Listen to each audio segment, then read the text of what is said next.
Now live.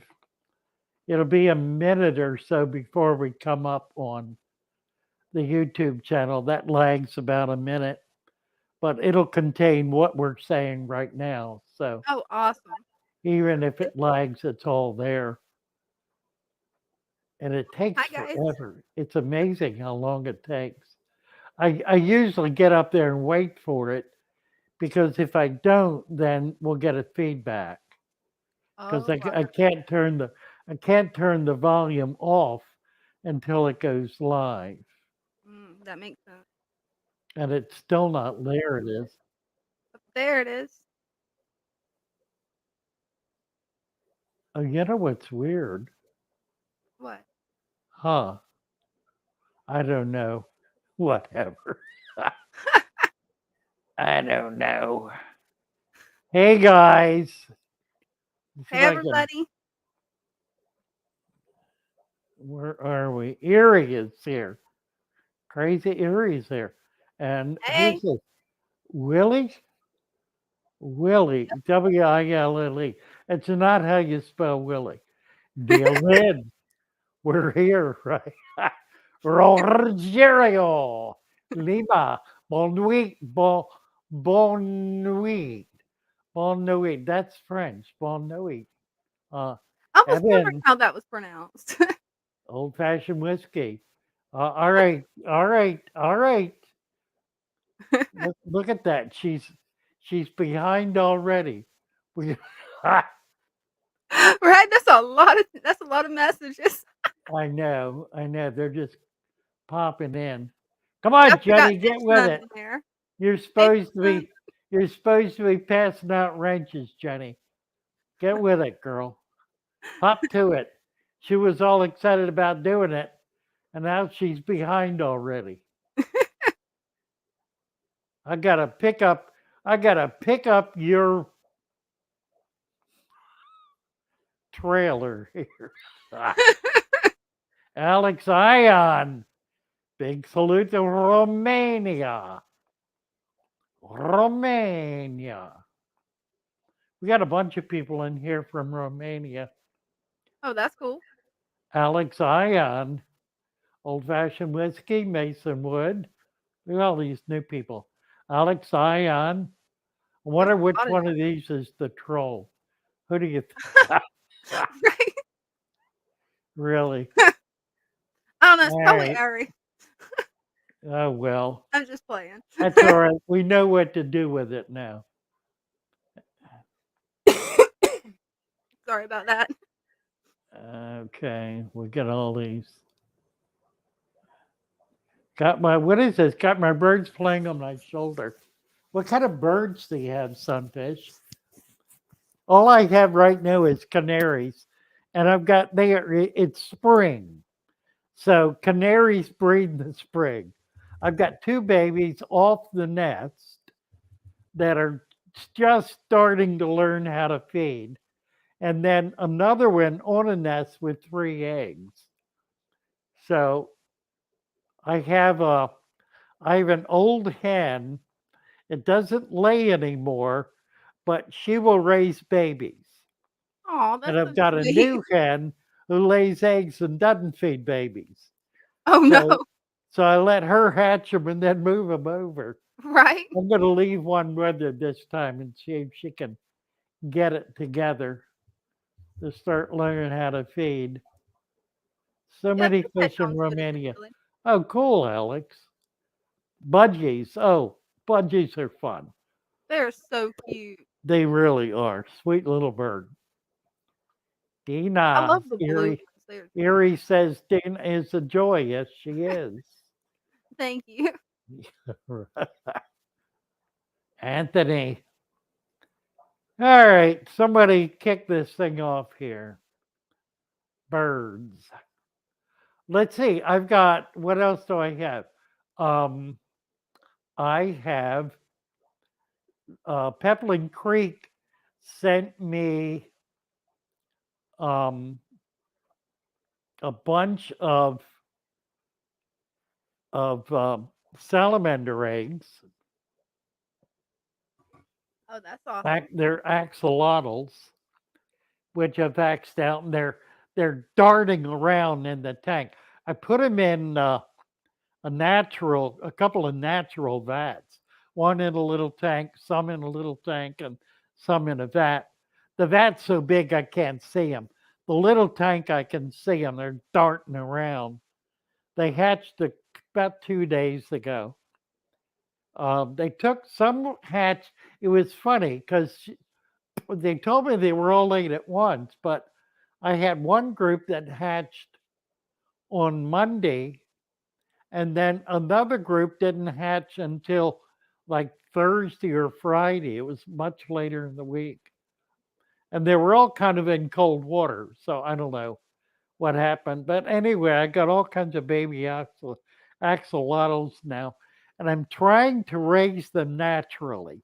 This Oh, that should sounds be this it should be an abject failure. I'm expecting it to be a complete bust, but you never know. If I can get a few that will survive, I'll feel vindicated. and they'll It, be probably way hardier than what they would the normal way. well, yeah, well, the problem is you never know if you have enough food if you've got a food web. Mhm. So I just have to keep pumping the food in. And then Chris, Aquatic Nature, sent me a bunch of scuds, and I can't put scuds in yet because the babies are still too small, and the scuds will get on them and kill them.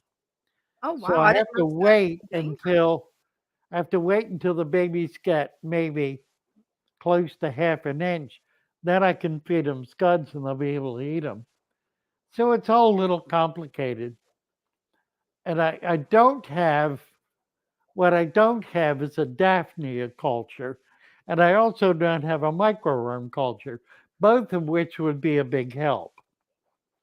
Well, I So can we're probably just kind of send you some playing it live by ear. Daphne if we can figure out how to ship them without it leaking. I can send you some live Daphnia because I've got a culture started. I'll teach you how to do it. It's easy to do. You double bag them basically. Oh, okay. We invert one bag into the other, wrap it tight, and put a rubber band on it. Mostly, you want 2/3 air to 1/3 water. With Daphne, it's not so critical, Mhm. but they're going to be in there for 3 days. So you want to make sure you got some air with them. And then just wrap it tight, fold it over, put the rubber band on, and then put that bag in another one and do the same to that. If they're double bagged, they won't leak. Awesome, thank you. Yeah, because the way I was trying to ship things did not work. Yeah, it can be tricky. Who is this? AK Ideas. Alaska Ideas. Where is this? I can't read the. Looks like Oh, he's there it is. interested in a Okay, I pizza. got it. I got it. Tom Barker. What are these spanners next to people's usernames mean? Well, you're going to get one pretty quick here, Tom, and then you'll know. Everybody gets a spanner.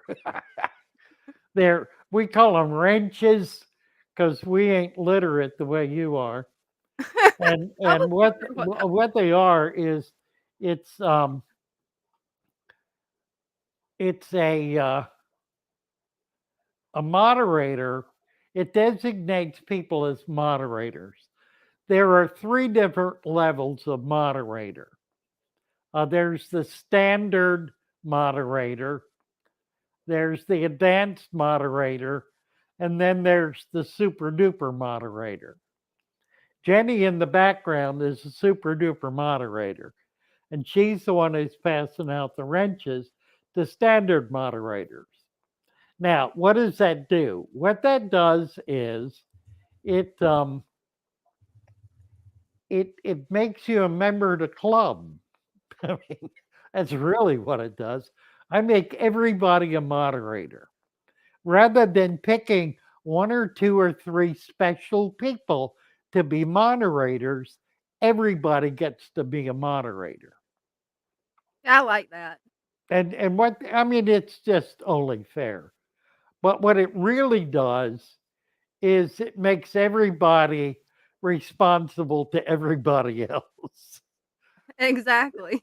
So if somebody decides to do something that they ought not be doing, it'll usually be caught in about the first half a second, and Hmm. somebody will time them out, or or dis or delete the comment. If you will right click on your moderator thingy, how do you do that? Do you click on it or right click? It'll tell you what you can do. I have a few things here. You can hide the yeah, left click on it. Left click on the comment, on any comment, and it says you can report, you can or you can't remove. I can remove. You can put a user in timeout, or you can remove their comment or whatever. So it's just a little game YouTube plays, and we play. We've got how many? You just went through our list. Yeah, How many have we? How many moderators do we have? You remember? 3,500 and I think Ugh, 88. I'm Three not exactly thousand, sure on the last two numbers. 3,500 moderators. Well, there you go. When are you going to live culture going to be for sale? Good question, Avery. When I can get one going. I discontinued my wet culture because I really wasn't happy with it. It wasn't shipping well. I wasn't getting a decent culture. It wasn't worth anybody spending any money on. I mean, we could get paramecium, I guess, but I couldn't get Daphne going or Scuds. And if you can't do Daphne or Scuds, you may as well not do it. Yeah. So I'm not doing it until I get that figured out. But what I do hope to do once I can get my act together here is get microworm and some of the other live culture that we can ship dependably, and we'll get that going. Interrupt this chat for a special announcement. My white clouds just had 5 babies, says Chloe. Well, Chloe, I'm here to tell you, your white clouds had 500 babies and only 5 have survived. Wow. They have 500 babies? Well, Wow. they lay eggs. They lay eggs in mass. When they lay eggs, it's not 1 or 2 eggs. It's dozens, and they'll spit them out and then spit them out. They'll do it like every day for an hour, usually in the morning. They'll do 100 to 200 eggs at a time and then do it again the next day. So if you've got babies, that means your white clouds are laying eggs. If you can figure out a way to protect the eggs, you'll wind up with a lot more babies. And Mm, Henry Bogart, he tagged me and asked if I could ask you how to treat China moth larva, aka China boatman. Never heard of that one. How do you treat them? What do you mean treat them? Um, how do you treat China mark moth larvae or China? I don't know what that is. Yeah, I Um, just saw it popped up in orange, so it caught my yeah, I eye. see it. Generally, the best way to treat it is to feed it to fish large enough to eat it, unless you really want to keep them. And if you do, you need to get them in a live culture with no fish around big enough to eat them. So I don't know what your goal is, Henry. You might explain that a little in a little more depth so we know how to support your efforts. Nice aquarium in your back hide. My back hide. Well, yeah, that's a 75 back there. I set it up about 6 weeks ago, maybe 2 months ago. and have been more or less ignoring it.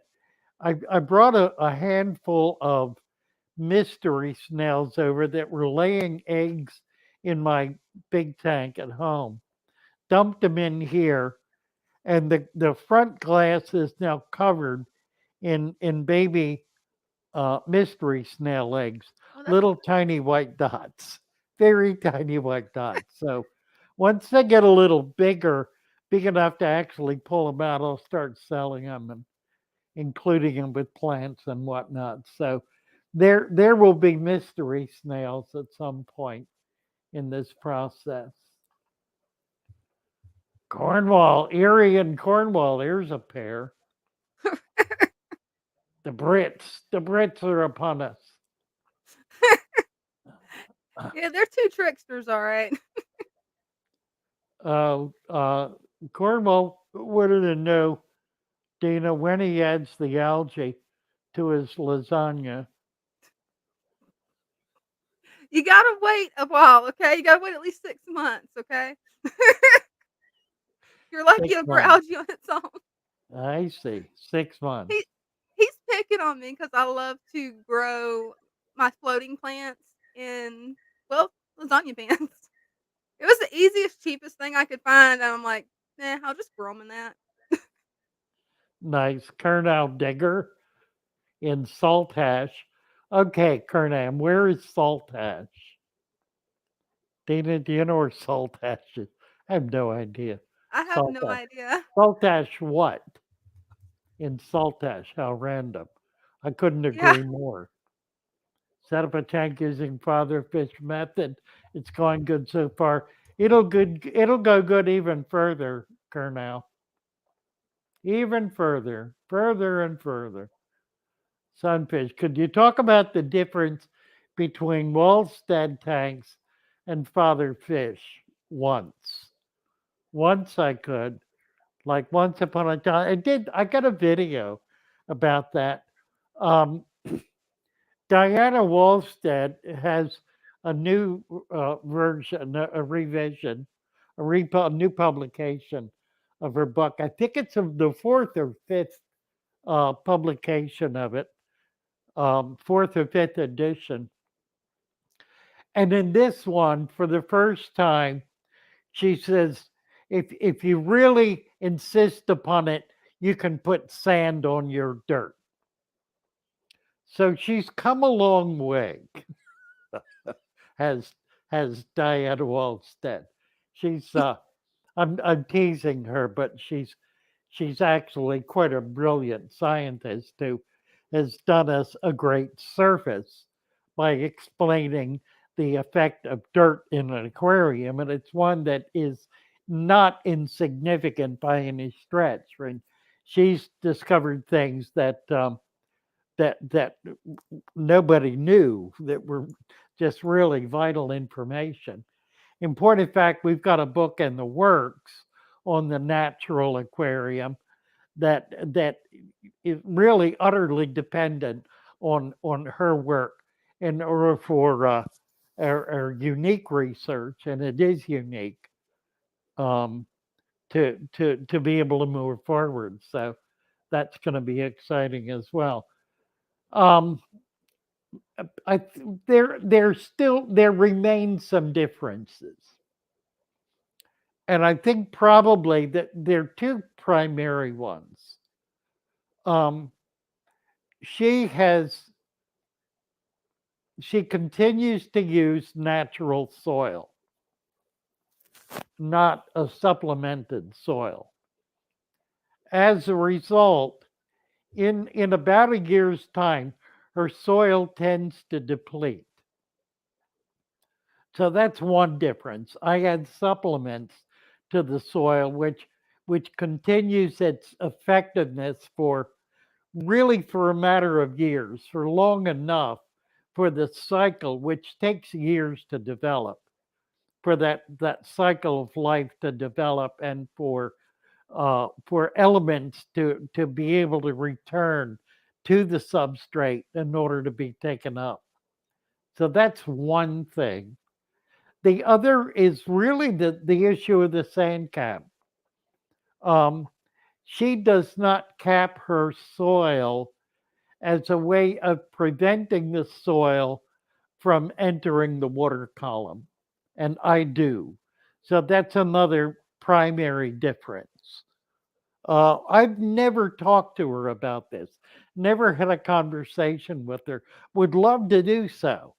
Would love to be able to hear from her how what she thinks about this, because that would certainly substantially inform not just my opinion but probably my practice as well. I mean, I can only assume she has a deeper understanding of this from a scientific standpoint than I do. I'm simply functioning as a hobbyist, and these are things that make sense to me as a hobbyist, but the science of it is generally beyond me. Now, having said that, that's what the Tommy and Maeve and some of the other folks on Discord are working on and have been for the last year, to put together the science that supports what we're doing with the fatherfish deep substrate. That's getting pretty close to publication time. We're probably a month away. We're firming up a lot of the chapters now, trying to get final copy, and it's really getting close. We're not adding so much anymore. We've pretty well decided what's going to be there. There are a few little things we add on. Tommy is forever dragging in the kitchen sink to throw it in there, but he's got some opposition now. So we're getting down to it. This should be available. It will be available as a PDF probably on Amazon, probably in May. My guess is it's not going to be ready in April. It could be late in April, but probably in May. And it'll be available initially as a PDF. We're going to look to publishing it as a hardback. We'll wait and see how that happens. The benefit of doing it as a PDF is it allows us to do links and a lot of graphics and so forth. So we'll see how it all works out. Yeah, I'd love to see you do a video with Dan Wallstead. That would be amazing. That would. Yeah, and really would, and I would love to do it.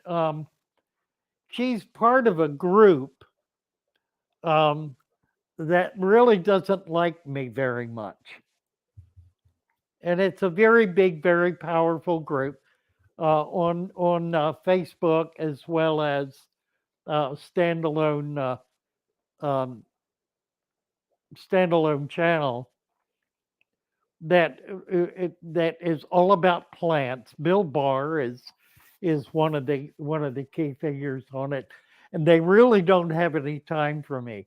I've gotten on there a couple of times and I get kicked off. Every time I go on, they kick me off because they get so irritated with me for saying things they don't agree with, and so it winds up I wind up getting shut down. So I don't go back anymore. I don't blame you. At some point, maybe they'll decide they want to have a conversation with me. I would appreciate that actually very much, but we'll see how all that works out. Anyway, yeah, I'll do it when I'm invited. I've done all I can do to try to raise a conversation. I even had a personal friend, a mutual friend, uh, approach approach him, and that didn't work either. I've had conversations in clubs with some of the people representing them, didn't work either. So is John now in McDonald's? Here it says. He may well be. I don't know. I don't know You'll where have it's to look going. at the comments to see the conspiracy theory they're coming up with. They think that I may have gotten rid of John. Oh, you got rid of John. Oh, that's interesting. No, Dana had nothing to do with John. Um, John finished his contract. He was here with me for 5 weeks, um, working on some projects. He completed the projects and went back to Florida. And we don't have any plans beyond that at this point. Dean, is John naked on the floor? Not this, not this floor. Not here, not now. Oh dear. Father Bundy, where is John? Erie wants to know. I hope did I communicate adequately with you, Erie? Have you got it now? Are you satisfied, wholly and fully? Where did they kick you off? Plants, what's it called? The plant something. What's their um, what's their channel name? Their website, whatever it is. Plant something.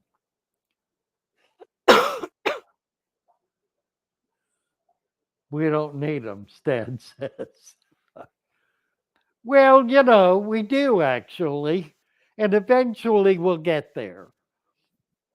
We there are more and more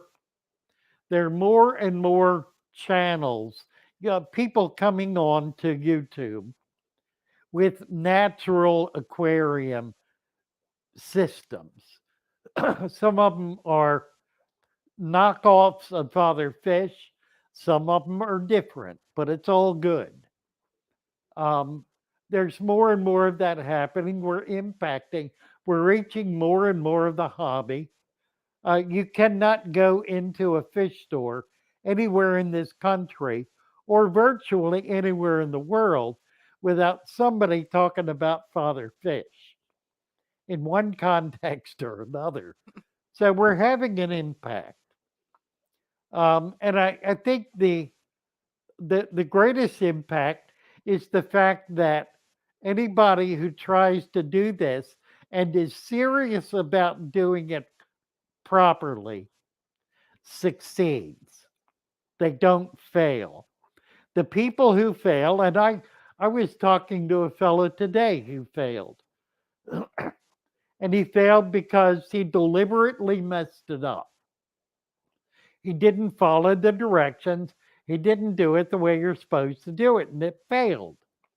If you put the dirt on top of the sand, it just is not going to work. It really isn't. Or if you put 4 inches of dirt and half an inch of sand, it is not going to work. Guaranteed, it won't work. You got to do it right to begin with. Now, here's the thing once you do that and figure it out and work with it a while, then you can play with it. You can do all kinds of things. You can mess around without destroying your tank or creating a disaster. There's another principle too. And I think it's one that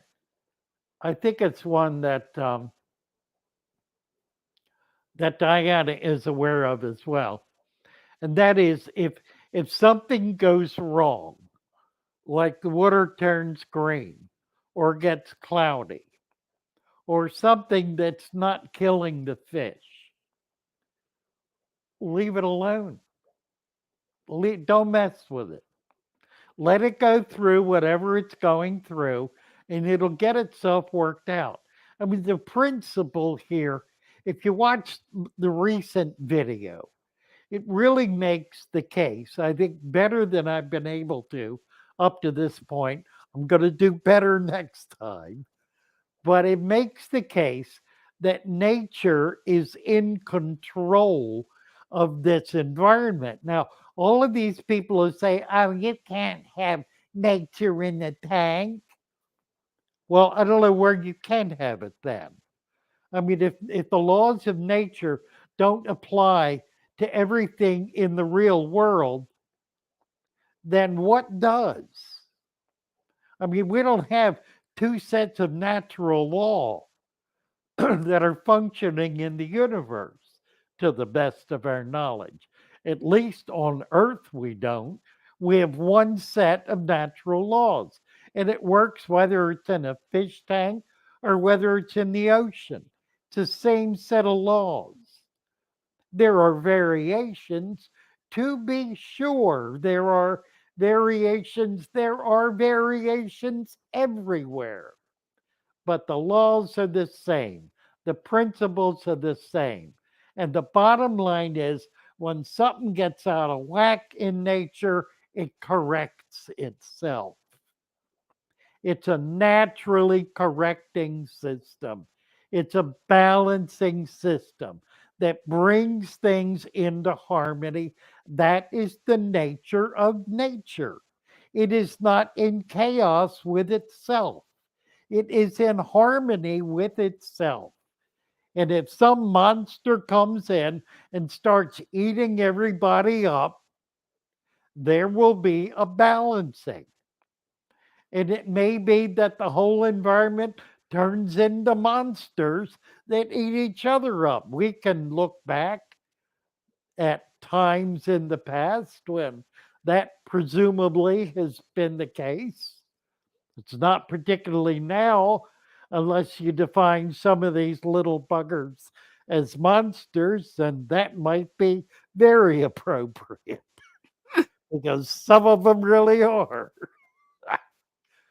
But it balances itself. And that's what happens in your aquarium. If you provide the basics, you provide a source of nutrient, that's the soil. You provide a way to separate that from the water column so they don't get all turned into mud. Now, that doesn't always occur in nature. It never occurs in a pond. Ponds don't have sand. I mean, rivers do sometimes, lakes do sometimes, ponds don't. Oceans do almost all the time. Ponds don't. They have mud, and the bottom is mud. And they survive that way because there's not enough water flowing through it to be for it to be all stirred up. It's pretty quiet water. It may be spring fed, but that's only a little part of it. And if it is, you can bet there's going to be sand there because everything else will get washed away. Well, that was an interesting rant. Ha ha, says Cornwall. That Thought was if they really should start selling banana plants. I do sell banana plants. I know this about you, sunfish. You haven't looked at the list of plants, or you would have seen banana plants if you look carefully enough. Maybe you just didn't look carefully enough. and I sunfish, don't if you know. look on there, they're beautiful. I ordered 2 of them, and they come in an awesome shape. They're nice too. They're really great plants. They're a little tricky. You got to do right by them. Where did they kick you off? Where? The monitors. The monitors. Monitors don't like me. Water has a memory, says Winslow. Yes, it does. Mhm. I believe it does. Oh, that was one of the things. I started talking about water memory, and they about threw a fit. They said, Really? "Oh, that's false science. That's fraud. That's not true. That's been disproven, debunked." No, no, it hasn't. It hadn't been duplicated. I'll give you that, but I'll it have to hadn't see if been I can debunked. find I have to see if I can find the book that I have that's laying around here somewhere. I probably gonna have it in storage that actually talks about water memory from a scientific standpoint. Right? I'll have to see if I can find that. Yeah, I So, got one here somewhere. eh, Somewhere. I don't know where I got it. the science is solid for it. Everything in nature seeks equilibrium. That's the whole issue. That's exactly what it's all about, Wenzeloft. Equilibrium, balance, harmony. That's the nature of nature. That's what nature is. And that's really, in a sense, all it is. It is equilibrium, it is balance. And that occurs in your fish tank. If your tank gets out of whack, it's going to get back in whack. It'll come back into balance because that is its nature. So throwing chemicals into it really doesn't help. It actually hinders the process and it creates additional problems that the environment then has to somehow deal with.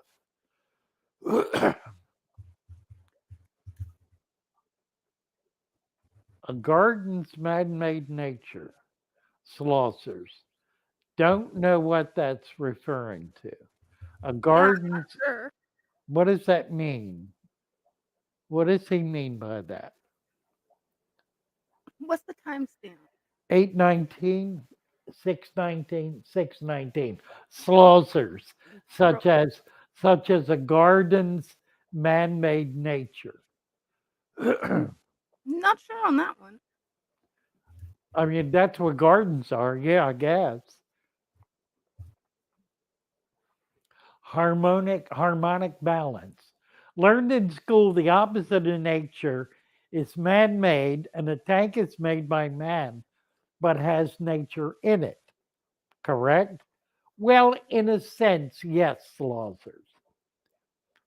Um, Obviously, well, okay, here.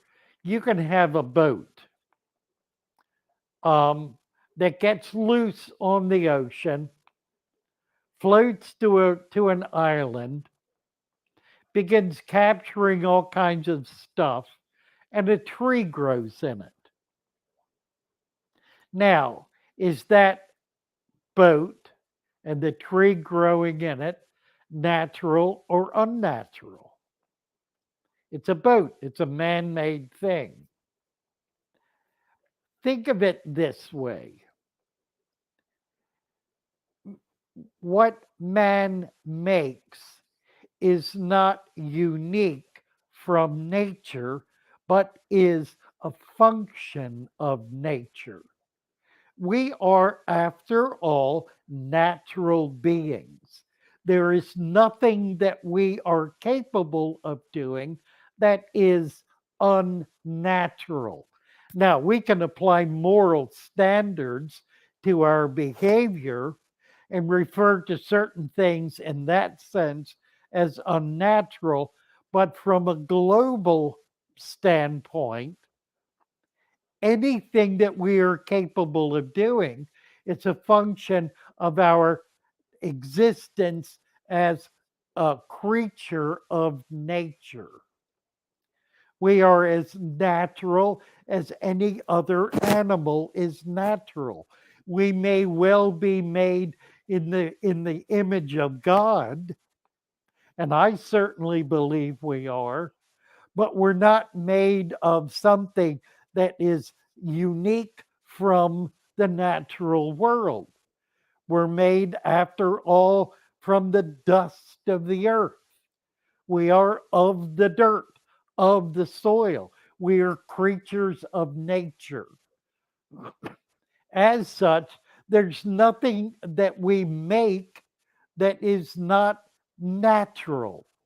It's simply a configuration of natural environments bringing about something that's unique. So this whole notion that somehow our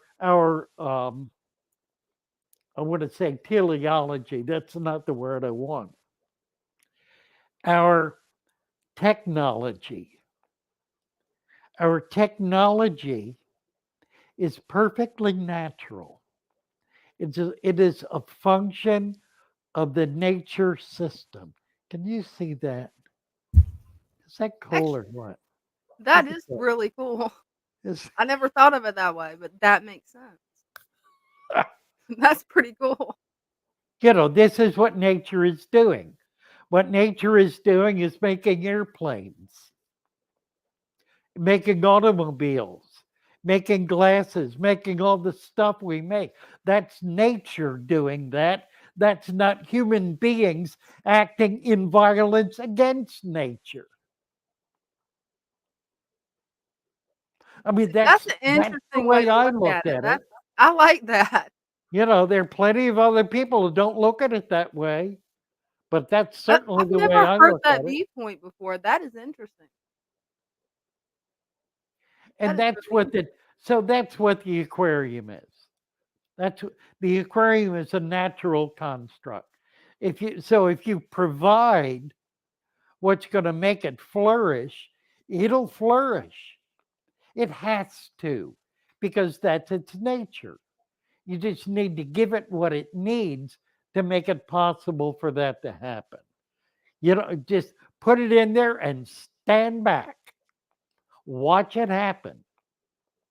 And if you don't like it today, hold off until tomorrow and see what it looks like tomorrow. Now, I'm not suggesting you let the fish go into a tailspin and die. I'm not saying that at all. I'm saying if there are issues that uh, that disturb your aesthetic, get over yourself long enough to let it work itself out, because it likely will work itself out. I mean, here's the thing, guys. This is a symbiotic. We're going to get into it now. This is a symbiotic relationship we have with these aquariums. You see, we have put all this stuff in there, and it behooves nature, what is in there, to, dare I say it, I do indeed, to please us, to please us. And so it strives to do that. It strives to please us. And the more we are patient with it, it's like a child. If we are patient with a child, that child will seek to please us, will seek to be in harmony with us, will seek to share joy and pleasure with us. It's the same with the fish tank and the fish in it. They don't want to be in conflict with this monster on the other side of the glass. Why in the world would they? I mean, really, they're relatively conscious after all, enough to know that certain things can kill them and eat them. So why would they want to act in a way? Now, I'll grant you, there are those fish that try me. I've gotta know And which ones try you. I've gotta know. The piranha? there are people who try me.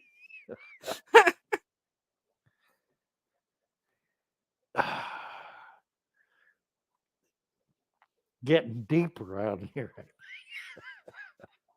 The water, we're getting in over our heads here. Let's see what else is going on. Natural laws given by gods in nature. Right, you are, Winslow. Uh, did I have that kind of patience with my kids? Yeah, I think I did. I only had one child. I had a daughter, and up until she hit her teens, um, she was an absolute delight. And then she turned into an absolute monster. They do that. And now she is a brilliant woman who is who has demonstrated an ability to be an absolute genius in so many different ways. I can't even count them, and doesn't need her father for anything, which breaks my heart. In the end, we always need our fathers in the end. We just don't like to let them know it. Well, maybe she'll come to the end. Who knows? Before I do. I own one high maintenance, and the rest is quite smaller or easier. Well, I tell you, Slodgers, if you made some minor adjustments, that high maintenance would likely. I'd like to work with you on this. I'll throw a challenge down to you. Come on over to Discord, to the show, and lay this out on me. Lay it on me hard, and I will work with you to bring about a low maintenance system in that big tank. I don't care what you got in there. I believe it's doable. I mean, I've done it. I had a 500-gallon tank with fish in it, some of which were 3 feet long. I had probably a dozen to 15 fish in that tank. None of them were smaller than a foot. There were one, two, three, four, five, or six that were at least 3 feet long. And it was a balanced tank. I mean, I never cleaned it. I did have a sump, not a sump. I had a canister on it. And once every couple of months, I would dump the canister out and put fresh material in it and crank it back up. That was the extent of it. I got some evaporation, so I would top it off routinely. In fact, the canister got to the point where it was leaking, uh, and I dumped the whole thing in the tank. Put the whole canister in the tank. The pump was submersible, so I could get away with that. And it ran in. It was a big enough tank.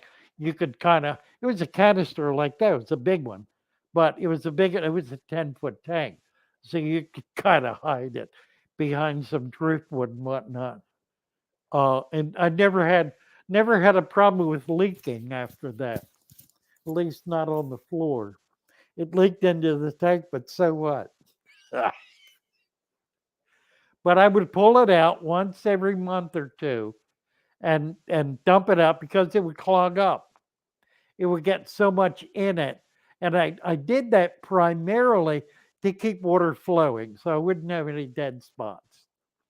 But in the process, it would pick up a lot of waste. And because it did not have a lot of plants in there, I had some, but it was not a forest. So there was substantially more waste than the tank could cope with.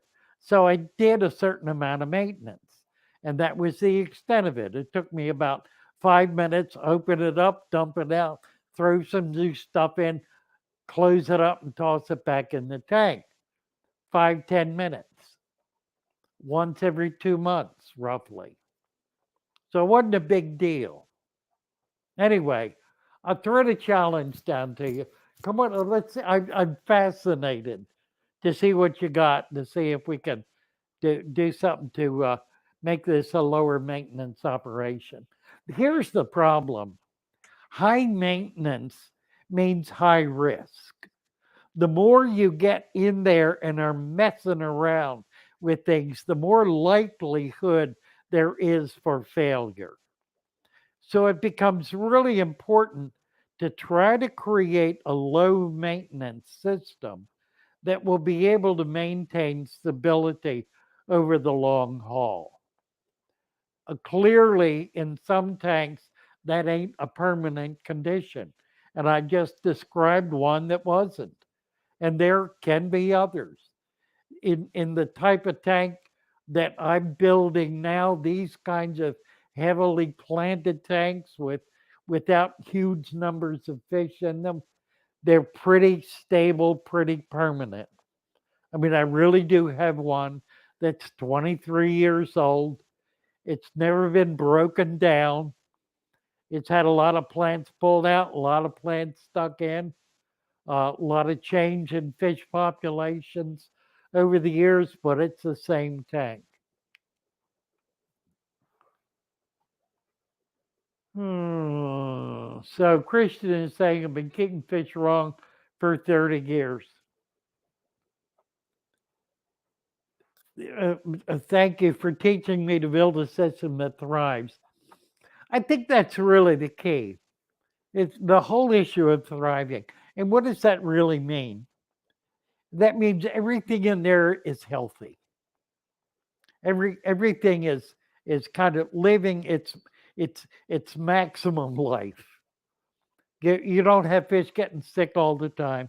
You don't have plants dying all the time. You don't have water getting foul routinely. If you forget about it for a month, it doesn't crash or go down or get worse. Those are the kinds of systems that are really high risk systems. And there are justifications for certain of those kinds of systems. Having a 10-foot shark in in a 100,000 gallon tank is going to require maintenance because you're going to have to feed it and you're going to have to keep that water from fouling. And you're not going to be able to build the kind of ecosystem in it that's going to be able to handle the waste properly. So there are times when it's necessary to have a high maintenance system. But I think for hobbyists, that ought never be the goal. It ought never be the goal to set up a system where those animals are going to be absolutely dependent for their very life on you doing the right thing at the right time on an absolutely consistent, routine, daily or weekly or even monthly basis. Because you're going to get sick and you're going to fail. Something's going to happen and it's going to cost those fish their life. And it's going to happen, guaranteed. So don't put something together that is depending on you being in perfect condition all the time. That's not fair. It ain't fair and it ain't right. And having said that, I have birds, canaries. If I don't feed and water them on pretty much a daily basis, they can starve and die. So there you go. I'm I'm I'm breaking my own rule with the canaries. Now I do have backup. I have the guy I bought the canaries from. I have family who know what I'm dealing with. Who my lights just went out. I got them on a 7 o'clock timer. I need to Okay. fix that.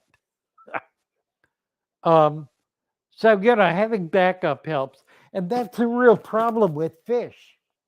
As most of us know, it's hard to have backup for fish Yeah, it because is. it's too sophisticated. You can't have somebody come in off the street and say, "Oh, make sure you throw a little food in my fish tank for the next 2 weeks while I'm away," because you're going to come back to a smelly swamp, Mhm. guaranteed, with dead fish in it, guaranteed. It will happen 100% of the time because they don't know any better. They were hungry. I know you said only put that much in, but they were hungry. They were crying. They were begging. And it broke my heart. Right. Your broken heart killed the fish. Shame on you. Right. Don't do it. I mean, just don't do it. Never, never. Here's the rule never, as in NEVER, as in not one time, not ever, never ask a neighbor to take care of your fish. Never. Do not do it one time ever in your life. If you do, you will rue the day. I absolutely guarantee it. And what's worse is you may get away with it the first time. The second time, you're done. It's over. You're going to wonder where that blue angel came from because it was white when you left, and it got smaller somehow. Yeah, and sometimes, it may turn into a goldfish, you never know. Yeah, really. Ah, When I was a ah, kid, we had agoraphobic. goldfish, and we left and came back, and I don't know what type of fish it was, but all the fish were different. I'd have to ask my brother. Ah, right. Winslow believes in free will. There you go. I own one high maintenance. We did that. There was logic. Moving along here. What else? Are you looking at this? Or are we just chewing the fat here? I think we was just chewing the fats for a few minutes. Let's see. Broke my heart, Erie says. I know. Uh, Turtle. Yeah, I got a bunch. I just bought some 75s. I went to Petco. Lord, the deals at Petco on tanks are to die for. I bought a 75 and a 60 and a 30 long for about $300. Okay, I know what my next trip's gonna be. If I'd have bought them, well, they're on half price sale. Plus, if you join, you get another 15% off. Oh, no, Now that's that awesome. means you got to spend $10 a month. That's $120 over the next year to make. You got to save that much Mhm. to make up for it. But they do these sales every 3 or 4 months, so you can make it happen. Never go on vacation, says Witzela. Well, that's one way to do it. I've done that. I did. When I had my shop. I had that shop for 15 years. I never took one vacation. Yeah, I don't blame you. I'd be so Never scared all took the fish would die. one. In fact, there were numbers of years where I worked every single day of the year, bar none. I was there all the time. Christmas, Thanksgiving, you name it, I was there. I may have cut out for a few hours along the way, but I was there. I even moved in and lived there till the city threw me out. They didn't want me living there. That's I crazy. told them it would kill the fish if I moved out. They Right. didn't care. They didn't care. Dead fish meant nothing to them. That Heartless. makes no sense. Heartless. That's your building. They should let you stay there if you want to. Really? I thought so. Well, they didn't like me much because I put that disc. Let's see if we can show it. Can we show it? I ought to be able to somehow. Where is it? Well, I don't know what that was I just did. There, that background thing. Oh, See that's that? beautiful. That He was was, mad over that mural? That's beautiful. Why would they be mad over that? yeah, that was. Let me let me take us both off for a second here.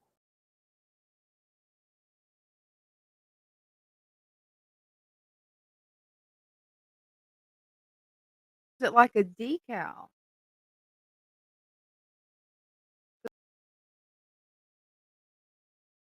Reminds me of a decal. The Beautiful. whole, you want it? Yeah, it was wonderful. And they hated it. Hated it. That's crazy. Ah, I had to appeal to the city council and finally got it approved. But then they said if you put a paintbrush to it to fix it, you have to get that approved. Hold on. So you I mean, it was terrible. to get And it I approved had a to big, get it. yeah, I couldn't improve. I couldn't keep it clean. I couldn't touch it. I mean, they did everything. They threw me out of the building. They made me get rid of a storage container I had. I mean, just everything they could think of to make my life miserable. In point of fact, I had a city agency build a flower bed in front of my store. And they zoning came along and said, you can't do that. You have to get rid of that. That's crazy. And the city agency said, all right, that's fine. If we get rid of that, we're getting rid of every flower bed in the city. And they backed down. Right. Ah, it That's was like it insane. was terrible. They were just vicious, utterly Right. vicious. And I finally was kind of happy to get out of there. I did not leave because of them. I did not. I left because I really wasn't making any money at it. It was not a great location for a store. It was a fun building, and my landlord was a personal friend who invited me in and gave me a break on rent for years so I could be there. And they were wonderful people. My landlord was amazing. They funded me fighting the city. Oh, that's awesome. They really they were brilliant. And I still maintain contact with them. Really nice people. All right, what are we doing? Let's see if we got any new questions. Erie says no exes knifed him to death. Well, that ain't luck. That ain't luck. That's did you start selling them as bait when they die? No, but I thought about. I did have people coming in looking for a bait shop. Do. It was a wonderful store. Are you happier now? Says Cornwall. Yeah, actually, I am. My brother asked me that. My brother got me back up here. He found a place for me, and I had been, I was in process of being evicted because the place where I was living, the gentleman who owned it died, and his daughter wanted to sell it, but she didn't want to sell it to me, so she was going to sell it to somebody else, and I was just plus there was it was falling down around my ears. In fact, the month after I left was when the big hurricane hit. What was that? 2 years ago. Took the roof off the house. Mm. It was a wonderful location, though. It was right on a creek, and just it. I caught the biggest bass of my life there. Caught a 7 pound bass Hey, right that's on that awesome. creek. Yeah, it was nice. The tank did get dark because the lights are on a timer, and the lights went out. Dooby doo. Probably hiding somewhere. Whatever. Yeah, I'm definitely gonna have to get to Petco. I'm gonna see if they'll deliver. I do not want to go all the way into the city. Uh, I've had, I haven't had any Petco people recognize me. I have had customers recognize me in Petco, and that's always fun because That then the salesperson standing there not knowing quite what to do.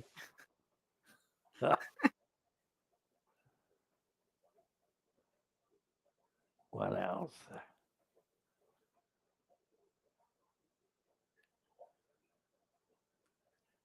If fish are dying fast, testimonia. If fish are dying fast, get them out of the water. Just take them out. Put them in another tank. If you're losing fish, if they're flopping around dying, whatever's left in there it's alive, take it out. Get it out instantly. Don't fiddle around with testing anything. Just pull the fish out. If you have put water in a tub, put water in a tub. Get them out of there. It's always good. Yeah, I do love fishing. It's always good to have a spare tank sitting somewhere. I usually have barrels and tubs with water in them. Right now, I've got probably 20 tubs with water. So if I needed to pull fish out, I'd have a place to put them instantly. Chloe's Tougher got a than a question for you. pardon? Father Fit, Chloe's got a question for you. She wants to know what of all the tanks that you've had, what is your favorite size tank? Gee. Yeah, it's kind of a hard one to pick just one. Yeah, all right. Well, I tell you what I usually say my favorite tank is the 125 drilled 4 foot by 2 foot by 2 foot. That's a great tank. And I Yeah, haven't seen one in ages. These are 4 by 18 by 20. So that's not even close. In fact, that's not four, that's three. The one you can't see it. I've got a couple of them here actually.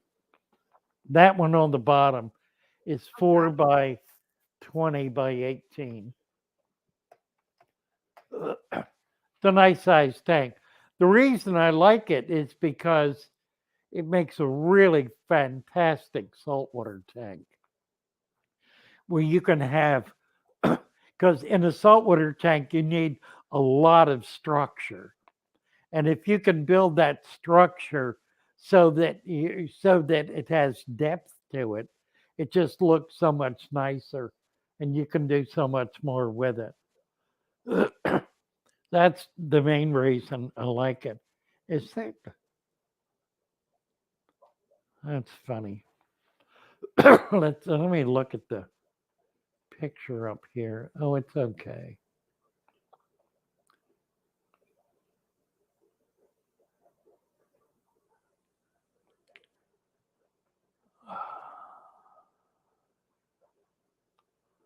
Brummies and wrestling halfback are the only ones that survive. That's rather strange, David.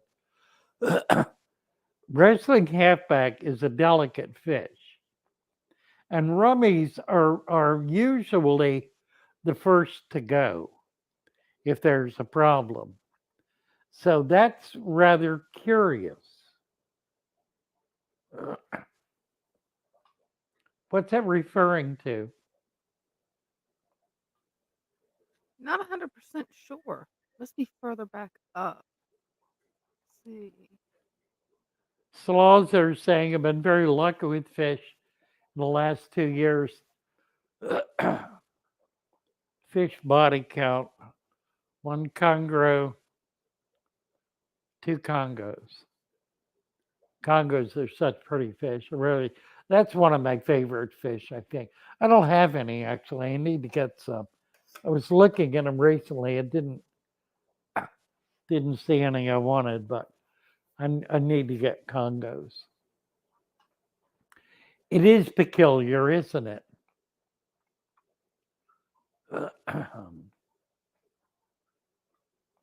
Straight out of Cornwall, he's got a question for you. How many tanks have you had glass failures on?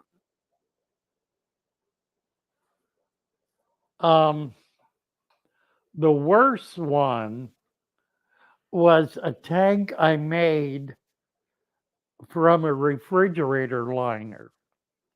Now this was the old refrigerator liners, where they actually put a liner inside a box and stuffed insulation around it. So we used to pull those liners out, cut a hole in one side of them, and slap a piece of glass in there. So I did that with it was about 100 gallons. So it's pretty big. It was probably 4 feet wide, maybe 2.5 feet tall, as deep as the refrigerator, and about 2 feet deep. I I had it in a fish room, which was a, like a sun porch, fairly narrow sun porch. Had it on an inside wall. On the outside wall was a long 8 foot tank I had built that was not very tall, about 10 inches tall, 12 deep, and about 8 feet long. The phone rang. I was sitting in front of this tank. It was full of African cichlids. sitting in front of it. Phone rang. This is before cell phones. Got up to go in and answer the wired phone hanging on the wall. Soon as I got there and picked it up, I heard a boom. And I walked out. The tank had exploded Oh, and no. sent a big shard of glass across the room that smashed into the 8-foot tank and burst it Wow. right where I was sitting. Oh, So that was that the worst. That's the worst one ever. that would be scary. I didn't realize it could project glass across the room. Like, I've never seen a tank bust like that. Well, it was because it was a fairly flexible metal frame. So there was a lot of pressure that was causing that frame to buckle, and that was putting pressure on the glass. So when it gave out. It just kind of shot it out like shooting out of a gun. A tank would not normally do that. That's normally good to it'll know. normally it'll crack, but there was so much pressure that it just it cracked and then blew it out. Wow. Yeah, That's something. that's wild. Um, I've had tanks crack. More commonly, they give away at a seam. That's typical for a tank to give out at a seam and just start leaking. And if it's bad enough, it'll leak to the point where you can't stop it. Most leaks are minor enough you can fix them with the water in the tank. Um, Henry Hall, he had a tank leaking. I was visiting him once, and he took a handful of dirt and he went down in there and released that handful of dirt right alongside the leak. And the dirt plugged it up and it stopped leaking. Oh, wow. Now that's awesome. Isn't that amazing? Yeah. Yeah, I would have never have thought that that would have stopped the leak. I've done it with diatomaceous earth and it works fairly well. I've tried it with silicone Mhm. and that doesn't work as well. Not sure why, but I think it's because there's a there's a water layer between the silicone and the glass because you're doing it in water. So you never actually get the silicone in solid contact with the glass. Therefore, it's never really holding the water away from the leak. I think Makes that's sense. true. I think it occurs on a microscopic kind of level, but I've never been able to successfully stop a leak with silicone. I Well, had a I had an acrylic tank once.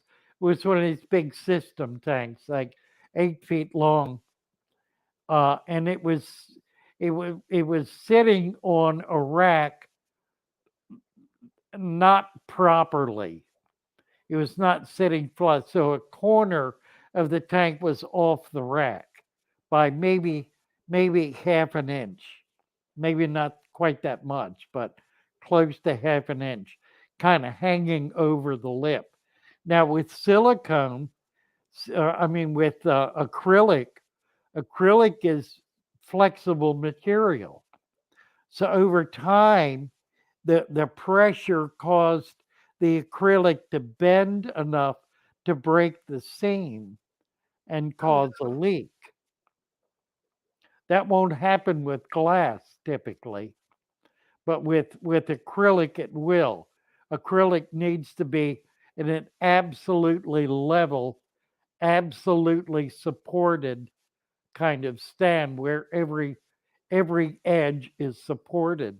If it's not, it'll flex enough over time to break the seal on it. And those are hard seals. That's that's a material that actually causes the plastic to melt a little and then harden. So it's almost permanent, but not really, not quite, and not really. It's still more or less glued. And if there's adequate pressure over a long enough period of time, and that could take years, doesn't happen quickly.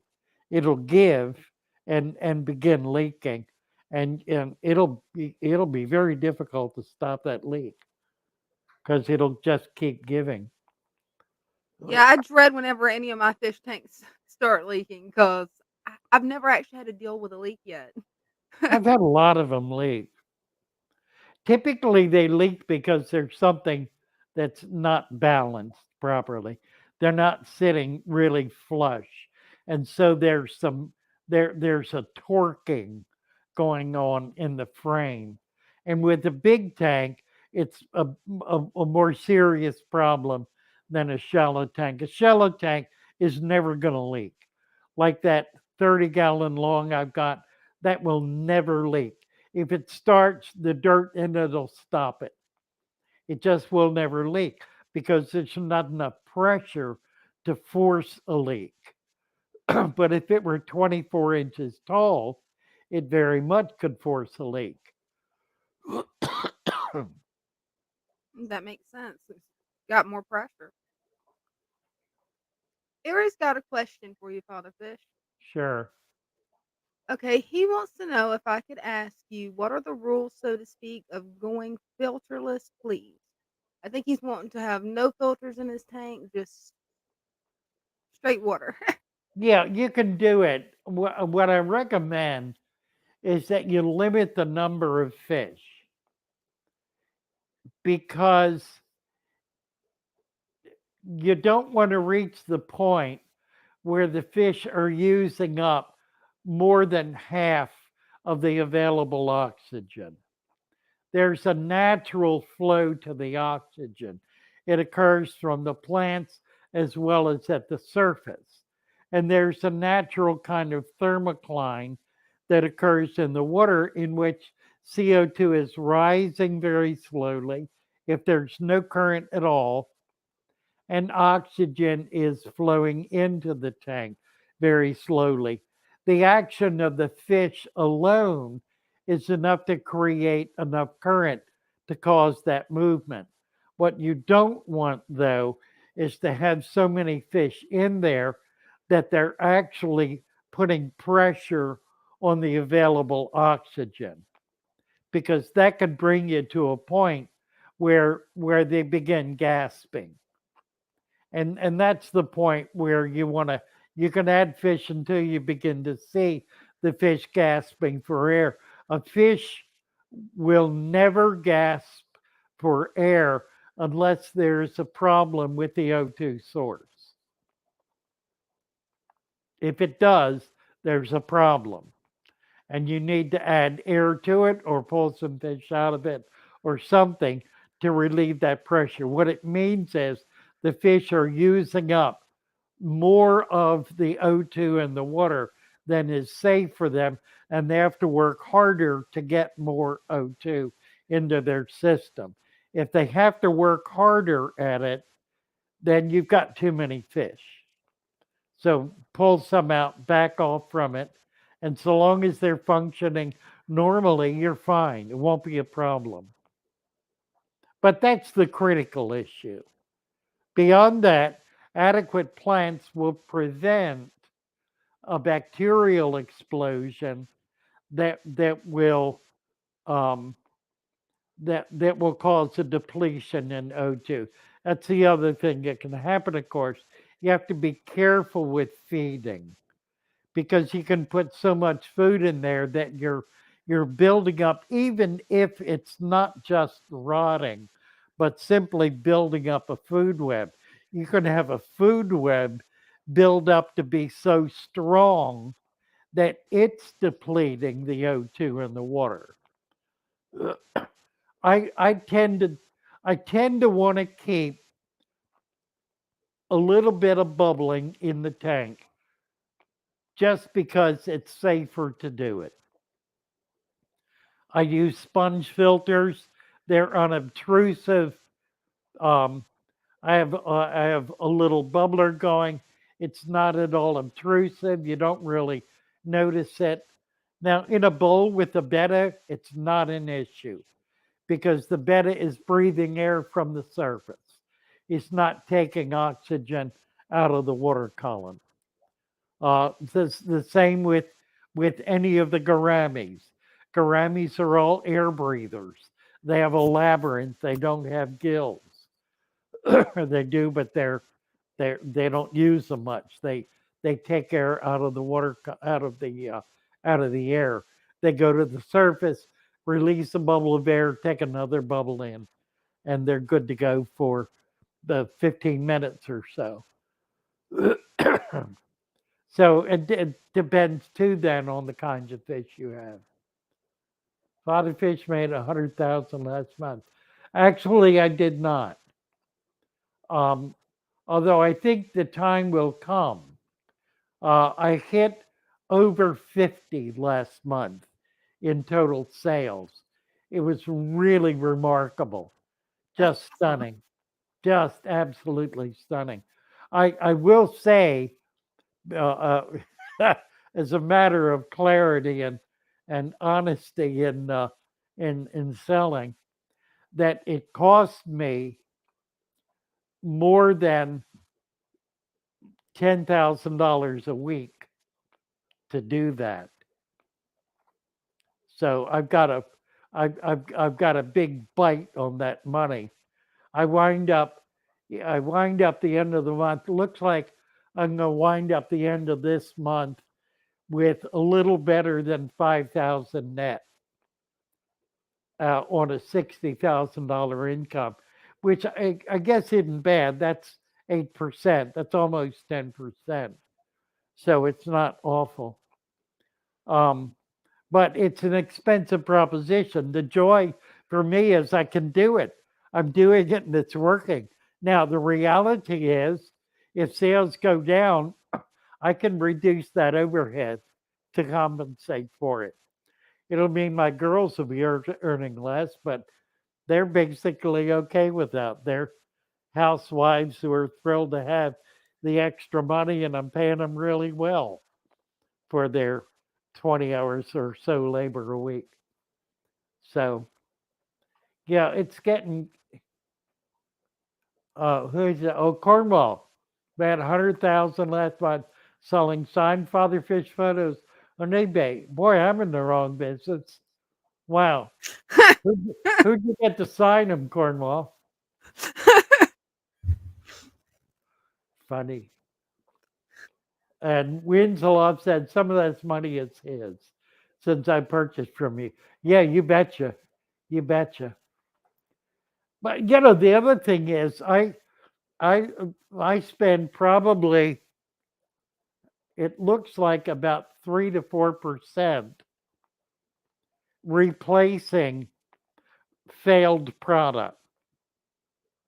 It doesn't happen often, but when it does happen, if somebody gets something that where the tanks are melted or the plants are melted, the plants are dead, I ship out a new order. Just no questions asked. Do it immediately. And as a result, the second time, usually it happens because the post office screws up delivery and takes an extra 2 or 3 days to get it delivered. And these plants, they can survive 2 to 3 days. They cannot survive 5 to 6 days in a box. They just cannot. They will die and melt. In fact, couple of weeks ago, we had a bunch of plants left over on Friday that we shipped out the following Monday. That means we have been holding them refrigerated for a week. In the 3 days it took them to get delivered, of the 30 we sent out, I got complaints from 15 people that they failed. So we don't do that anymore. In point of fact, I shouldn't say this. I really should not say this, but I'm gonna. A little secret. If we have plants, this is the bag plants. the deal plants. If we have bags of them left over on Friday and we get your order on Friday, and we have enough to do it, you will get 2 bags for the price of one. Okay, that's awesome. So what? And they should be fine. I mean, part of the reason we do that is because at that point we've had them since Tuesday. So that's Wednesday, Thursday, Friday. You're not going to get them until Monday, Saturday, Sunday, Monday. That's 6 days. That's really pushing it. We haven't had problems with that, but it's really right on the edge. So part of that is just insurance that you're going to get enough plants to make a full pack. Need to place a Friday order. Well, there's a little bit of risk involved, and it's that doesn't guarantee you're going to get it. I mean, if we got 10 orders and 10 bags, nobody's getting a double order. It's whatever we have left at the end of the orders for that day that we're filling. We're going to let it go. The deadline is noon on Friday. Actually, the deadline's before that, but we can probably get it out by noon on Friday. I try to get I try to get everything out for that day by between 10 and 11. So because the girls leave around between noon and 1 o'clock. They're finished by then. They do 50 to 75 a day. Wow. And they do that 4 to 5 days a week. So we've been averaging over 200 orders for the last month. Pretty solid. Cornwall says, I can fix this real quick, Cornwall. I ain't going to ever ship to you. So there. Mainly because you live in the UK and I don't ship to the UK. You want dirt? I'll get you dirt. Dirt I can do. Walking into class and hear the word deadline. You missed the first half. That's true. Oh, well.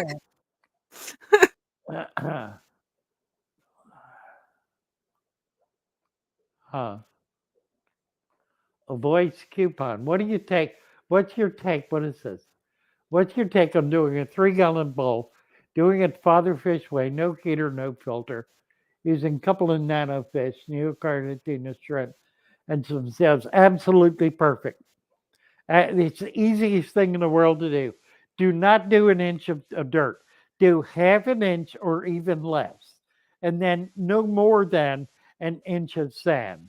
And try to make it fine sand if you can. So your total substrate's going to be inch to an inch and a half. A little bit of dirt, at least double that amount of sand. And then Anubias is a great plant for a bowl. You can do stem plants. I recommend Anubias, Java fern, those kinds of things because with no filter and and no filter, you're not going to be taking nutrients out of the water. So you need plants that will take nutrients out of the water. So fern and Anubias are really good plants to be able to do that, and they'll do well in that kind of environment. And they're much hardier. They hold up better, and they tend to be smaller, so they look better too. Yeah, water sprite. Water sprite's a strange plant. It is a delicate fern. It is a fern type plant. So what you want to do when you get it is plant it or let it float. If you let it float, it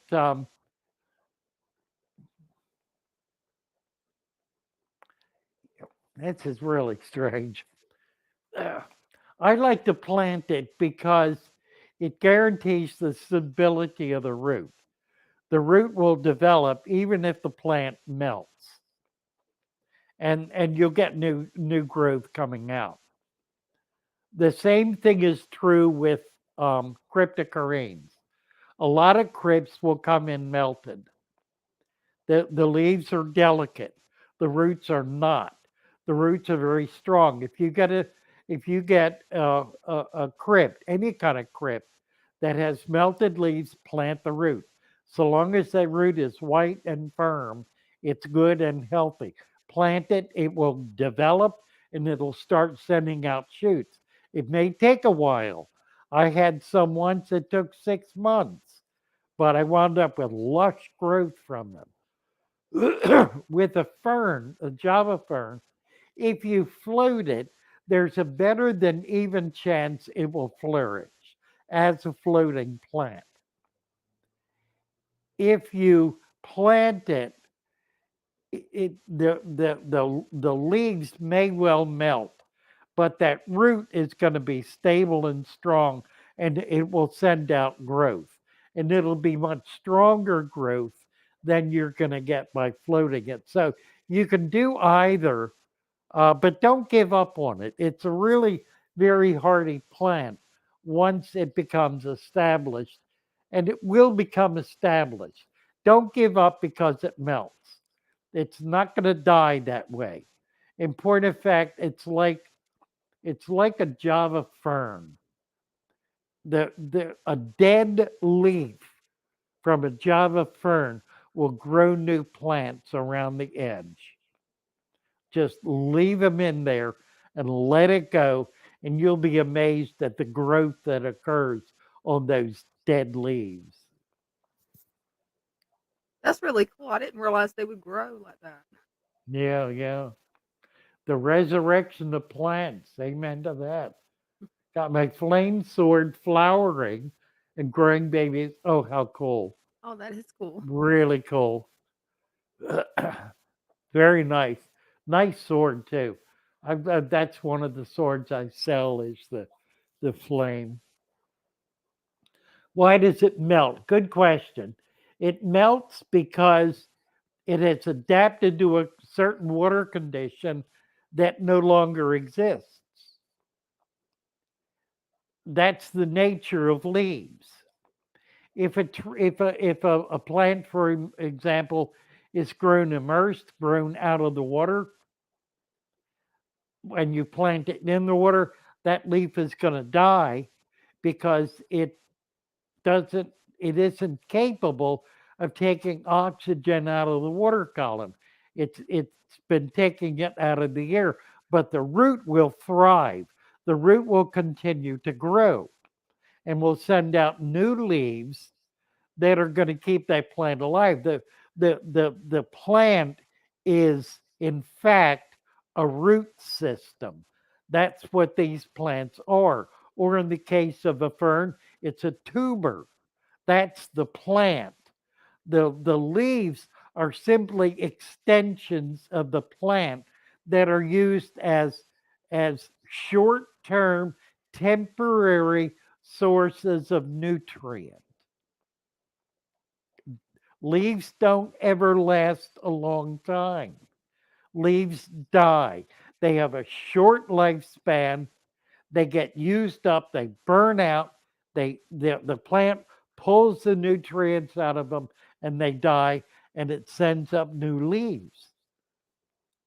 It'll always do that. It's the nature of plants to constantly be growing new leaves. If your plant is not growing new leaves, then your roots are stunted. And they may be stunted because you have fertilizers in there. Fertilizer will prevent a plant from growing a substantial root system. It may develop a lot of leaves, but once that's done and those ferts are used up, it's stuck then. It can't produce leaves because it has not developed the root system It needs to be able to bring in nutrients from the environment in order to be able to grow the stems, the roots, and the flowers.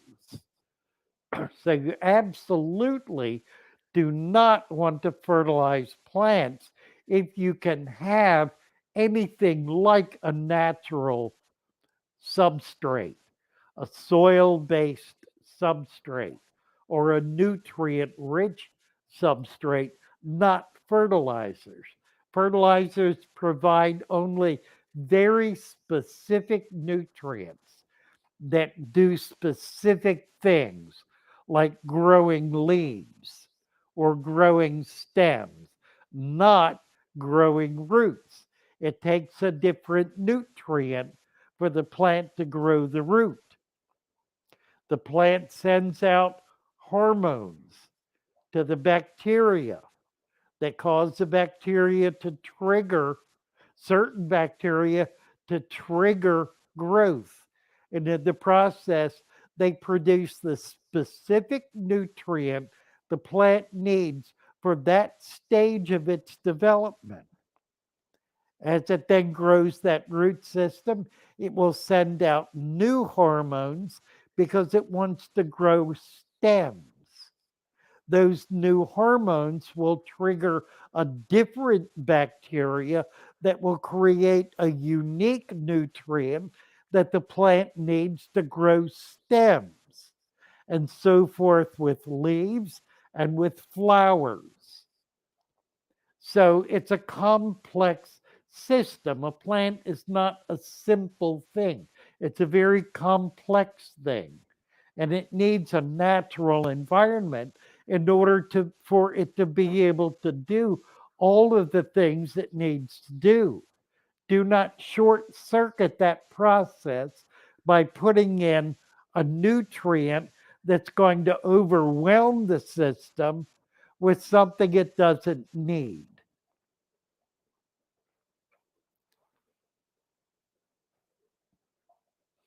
Yeah, Cornwall, I should start a YouTube channel. I should do that. Yeah. I did once. I did. I did back in 2013, and I gave it up. It was worthless. Couldn't make any money. Couldn't get anybody to look. Just I quit. Didn't want anything more to do with it. I think I That was might get good. back into it though. I don't know. We'll see. Sold out driftwood. Actually, am I? I still have driftwood. Actually, I've got a lot of it. I'll have to look at that. It should not be sold out. I will take a look because I do have. I get it in all the time. I got a bunch there. I'll make sure it's listed. Leaf debris. I'm not doing the leaves anymore. I'm not doing the live culture anymore. It just it wasn't working out. I didn't like doing it.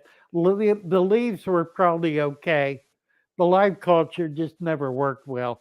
I couldn't get Daphne going. I couldn't get Scuds. And if you can't do those two, or detritus worms for that matter, couldn't get any of that to ship. So I gave up on it. The leaves are okay, but I had a woman call me last week. She convinced me that a handful of leaves that she had put in her tank at a given point in time caused her fish to die the next day. Now, I have never heard that happen in my life,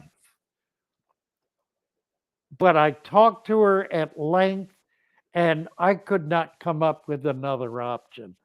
So I just decided I'm going to back off the leaf thing for a while till I can get a handle on this and figure out what's really going on. I mean, it's possible that she got some leaves. I got some leaves from a guy who was raking leaves, and it could very well be that he was raking leaves from a yard that had been sprayed. It's certainly possible. I was collecting leaves from in a forest. So I knew there were no toxins around. But it's very conceivable. I didn't think about it at the time. I think I asked him about it, and he said, "Oh, no, no," but it could have happened. So I've just discontinued that for now. If I can figure out a way to do it that is guaranteed safe in the future, I'll do it again. Father By Flip, the way, the woman had put a big order in. I I refunded the entire order, yeah, that's which awesome. was more than enough to cover the fish she lost. Absolutely. So, I don't allow anybody to be hurt by anything I do, not financially. Christian B's got a question for you. When it comes to making the supplement yourself, is there any do you have any thoughts on eggshells versus marine calcium? On what? Excel? Um, oops, my lost it. Where did it go? I would hit the button right as I'm trying to reread it. Well, I have lost her now. There it is. She wants to know eggshells versus marine calcium. Any thoughts? And I saw earlier it's related to Oh, the yeah. other fish supplement. I would use marine calcium because it's a pure product. I would not use anything that was a chemical compound, but marine calcium is a pure product. That I would feel I've used it. In fact, I don't use it anymore because I ran out of it and it's kind of expensive, and I can get calcium a lot cheaper. Um, I use a bone, what's it called, bone powder. And that's Yeah, my bone meal. prime. Yeah. Pardon? Yeah, bone meal. That's Bone what we meal, got at right? that's what it's called at our hardware store. Yeah, bone meal. I use bone meal. I also use blood meal for iron. Mhm. Um, and they're both organic compounds, so they're pretty safe. There's very little else in them but that. I mean, they're not burned off; they're dried off, so there's no moisture in them. But they're pretty safe products.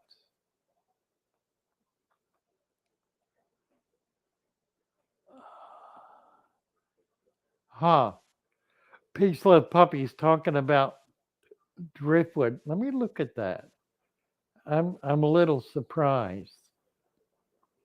I can look at that real quick. Products. Driftwood. Where is it? It's under, what's it under?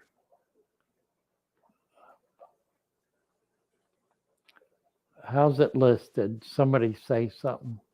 Fern, floating plant, fern, Hardscape. I think it's hardscape. hardscape. That's right. Yeah, here it is. Hardscape, Pacific wood, medium large and large.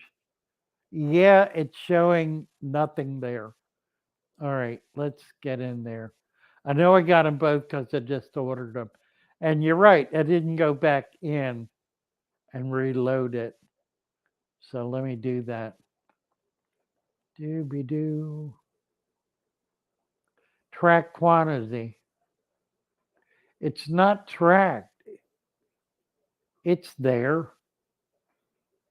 All right, I'm going to track quantity and I'm going to add um, 40 items.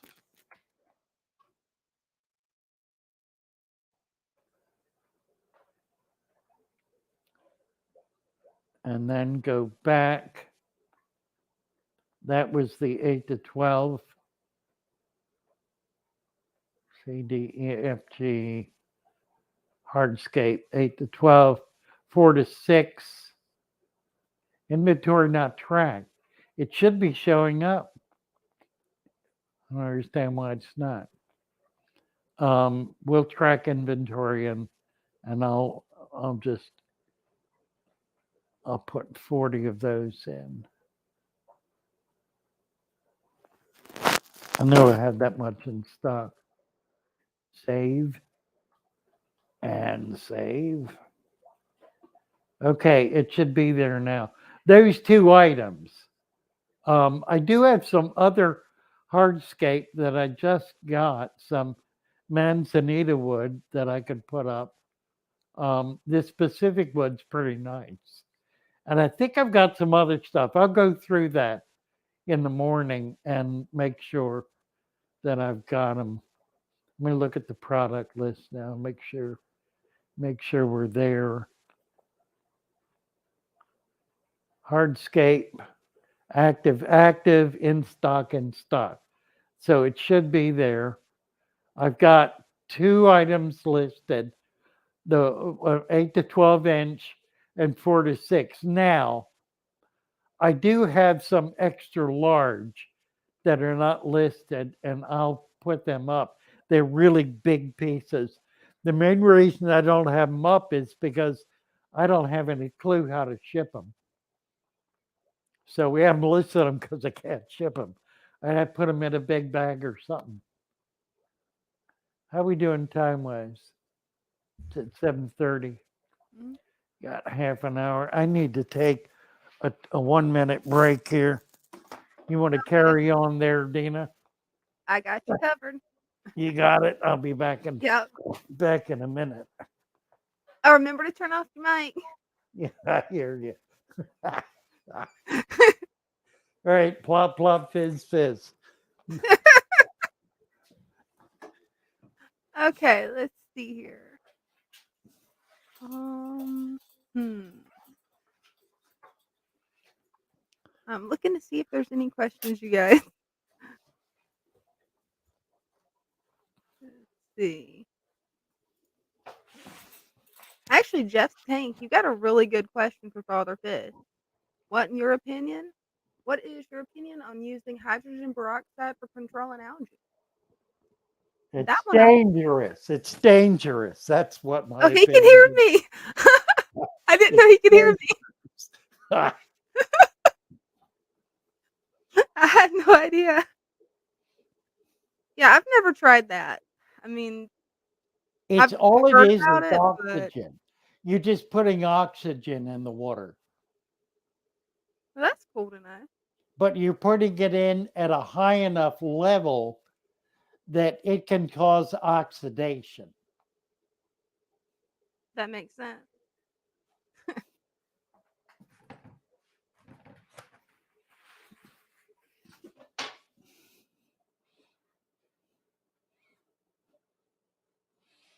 Is that the best you got?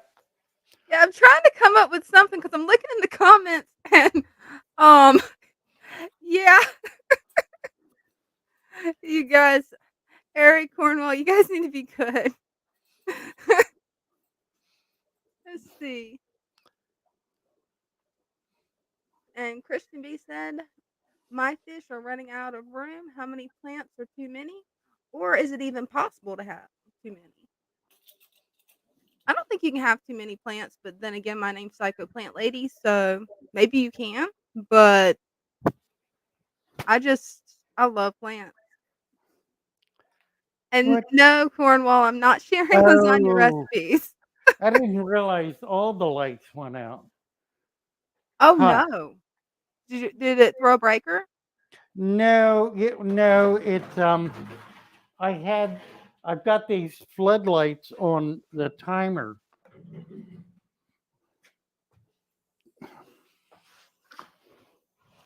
So what I've got to reset it so I can keep from dropping it.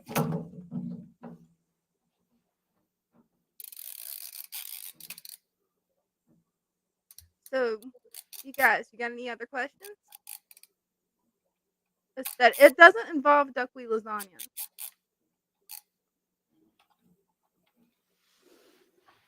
Let's scroll and see what we got.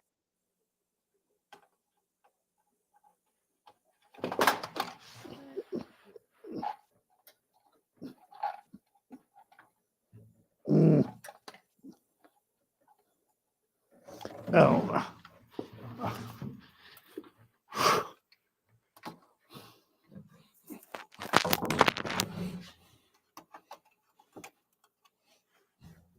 Okay.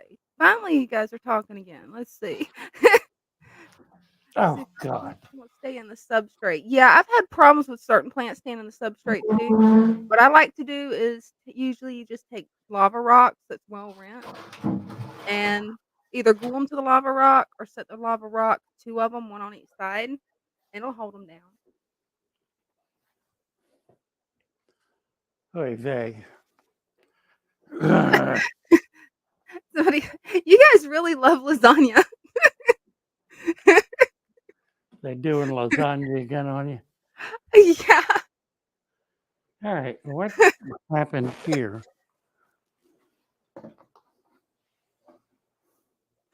Uh,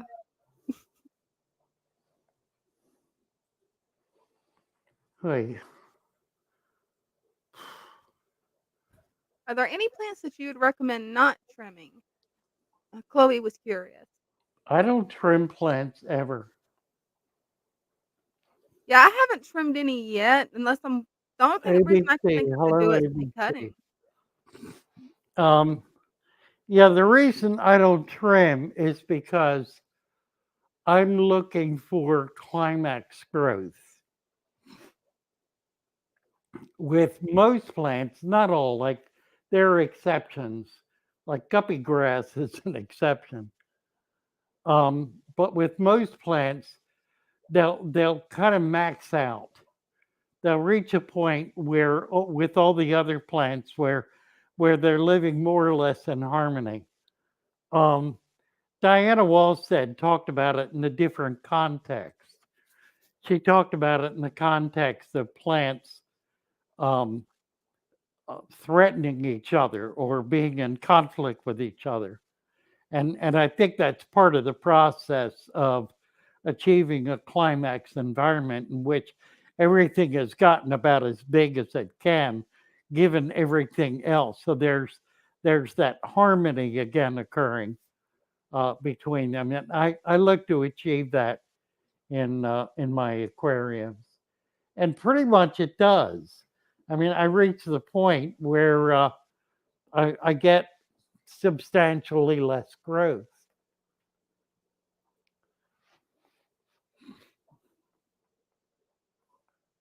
Make all that money, it didn't pay my bill.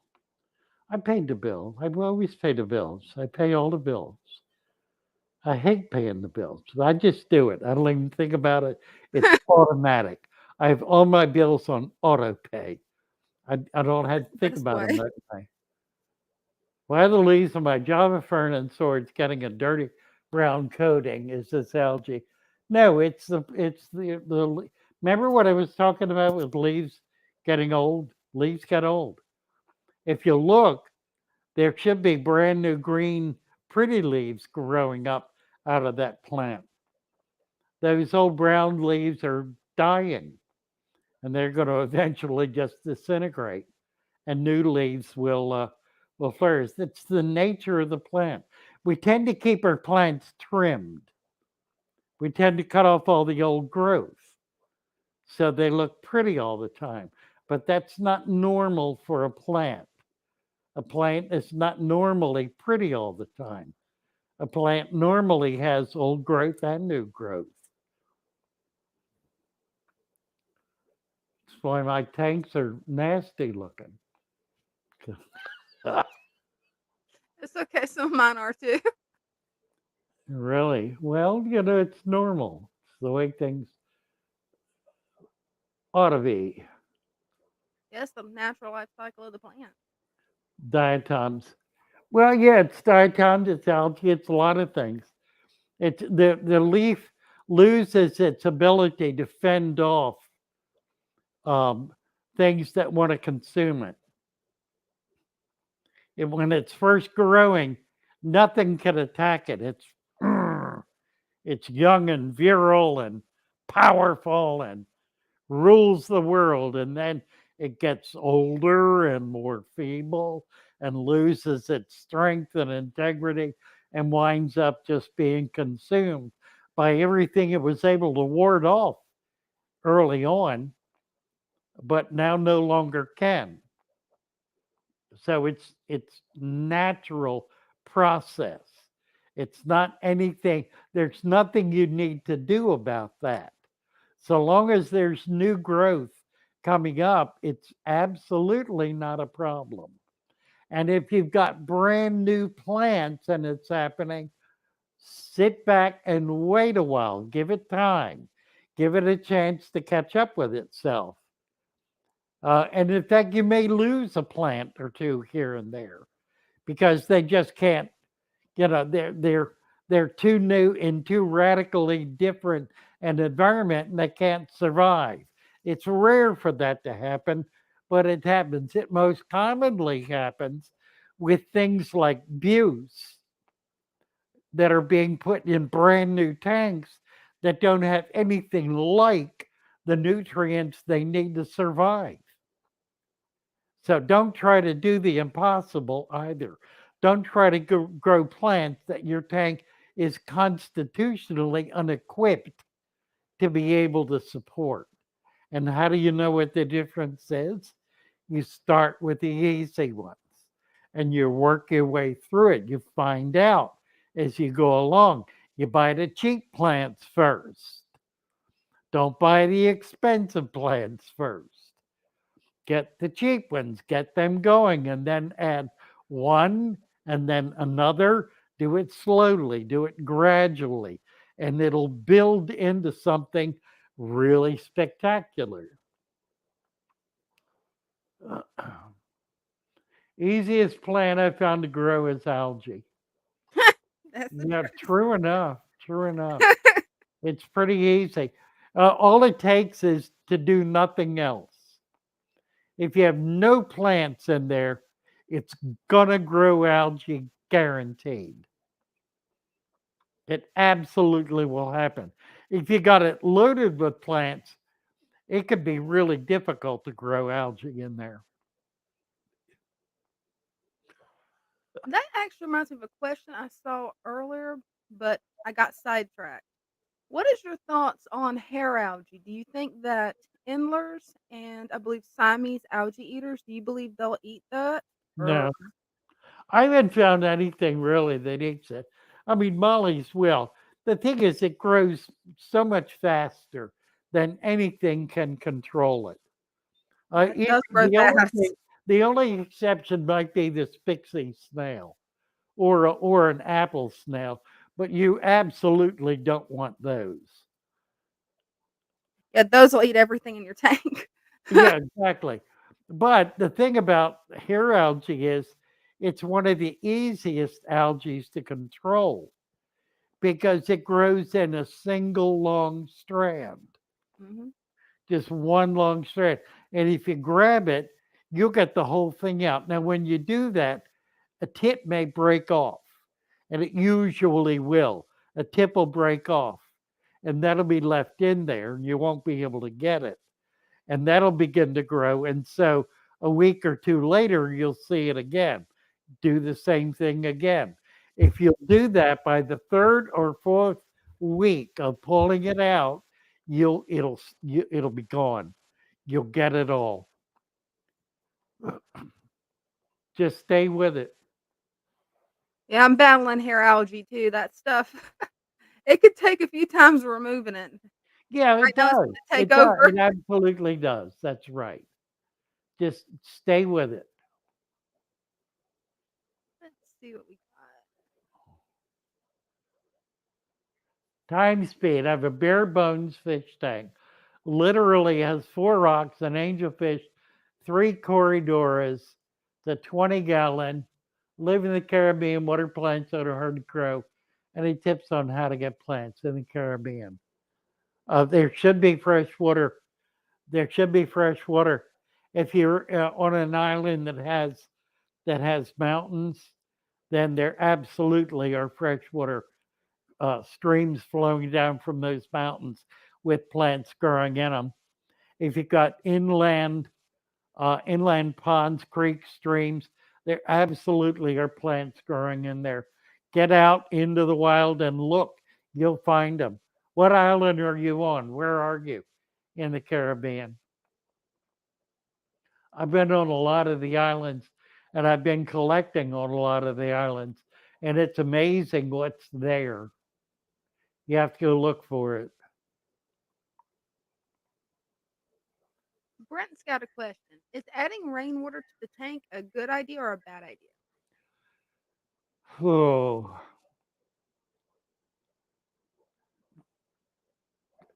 it's really, if you have a source of rainwater and you want to add that to your tank on a regular basis, like a weekly or bi-weekly or even a monthly basis, go ahead and do it, but do not depend on that being the only water source because you will be depleting the mineral content of the water. And it'll reach the point where there will be no carbonates and no minerals in that water. The TDS will drop, the pH will drop, and you'll wind up with a 6.0 um, blackwater tank. So you need to be adding, if you've got plants in there, you need to be adding the mineral water. I recommend if you have a planted tank, put the source water in it. When you add water, add the source water. I really like rainwater, but I find that with rainwater, you need to build food webs into it. You need to be adding nutrients to it. You need to be adding leaves to it, leaf culture. Nothing that's going to rot it. I wouldn't put grass cuttings in it, but I would load it up with leaves, and I do that. All of my rain tubs, and I got a lot of them. They're all full of leaves. So they're getting a lot of minerals in there. The leaves are breaking down and creating mineral content in that water, which allows it then to be able to support plants. Creek and pond water for top offs. Generally speaking, it's absolutely perfect. Depends on the source of the water, what's in it. But if you set your tank up with creek water or pond water, just keep using it. Use it as your top off and use it as your water change water. I love what Peace Love Puppies wrote. Cause she's like, the answer to life is plants, plants, plants, plants, and don't forget plants. That's it. It's absolutely right. You cannot have animals without plants. You cannot have plants without animals. Planet Earth will not allow one to survive without the other. There is an absolute requirement. Absolute. Plants cannot survive without the nutrients created by animals. Animals cannot survive without the nutrients provided by plants. That is an absolute law of the planet Earth. That's it. More leaves, the better. You can overdo it at any one time. What you don't want to do is fill your tank up half full of leaves because they will rot, deteriorate, and foul the water. You want to put them in more slowly than that. You're creating, when you put plants in water, you're creating deterioration. That's the whole purpose of doing it. If you put too much in, the deterioration will burn up all the oxygen and foul the tank. So go easy, but routinely. Put a small handful in a tank week after week after week after week. And you'll learn pretty quick how much you can put in. And the older it gets, the more you can do because the more it'll be built up to be able to handle it.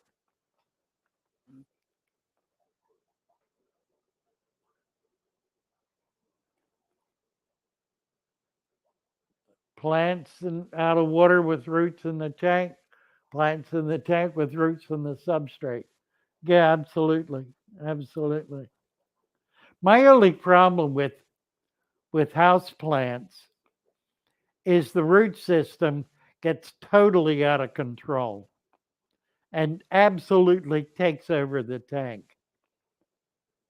to the point where you can't grow any other plants in it.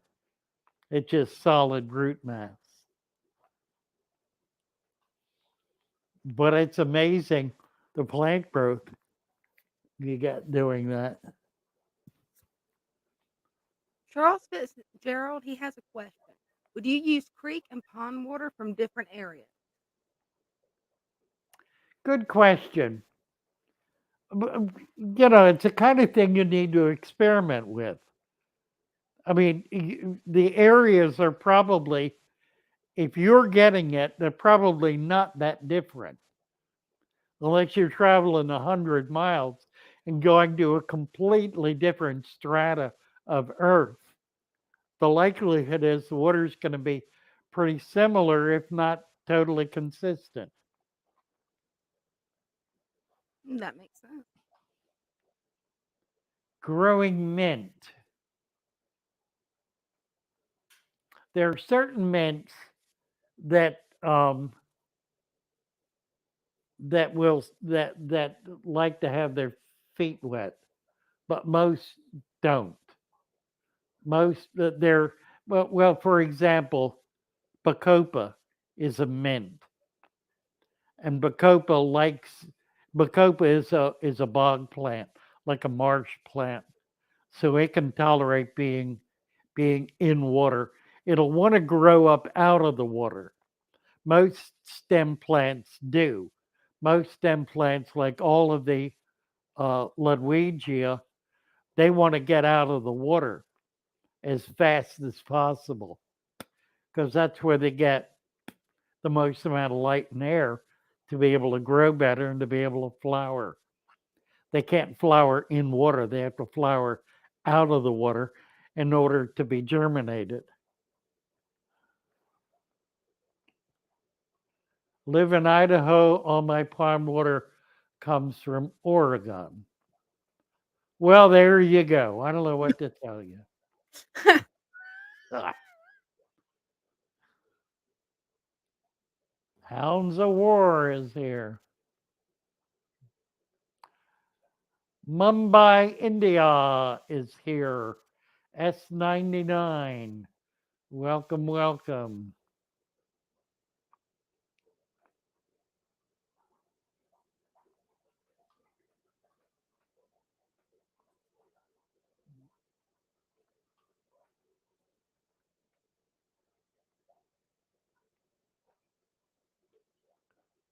I need to post the link to Discord. Make sure you guys get on the Discord. It is really an amazing place to learn, grow, share your tanks. It's an awesome community. Yeah, if you have a problem with it, just stick with it. There'll be people there who will help you. Yeah, they're Don't give up on it. It's really not that difficult. It's just unique. mm, Once you get used to it, it's easy as driving a car, which can be frightening for people when you don't know how. But you get but you learn pretty quick and it gets pretty easy. Where can I buy your magic substrate in Spain? We have an EU supplier who I believe does ship to Spain. If you're in the EU, you can get it. Go to fatherfish.fish and scroll down until you see the EU supplier. We've got suppliers in Australia, India, Brazil, Canada, the UK, and the EU, and we're working on South Africa. We also need somebody in the Golden Crescent. I'm talking to a guy in Indonesia, hoping that'll work out. I think we do have somebody who's getting close to being able to come online in India, and that will probably also serve Sri Lanka. Nobody in China.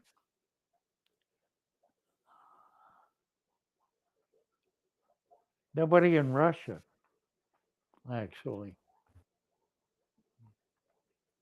But just about everywhere else, though. Almost. We're getting there. We're getting there. And Discord, it can be a little strange at first, especially if you're used to like Facebook or Instagram. But once you get the hang of it, I'd rather get on Discord than I would any other platform.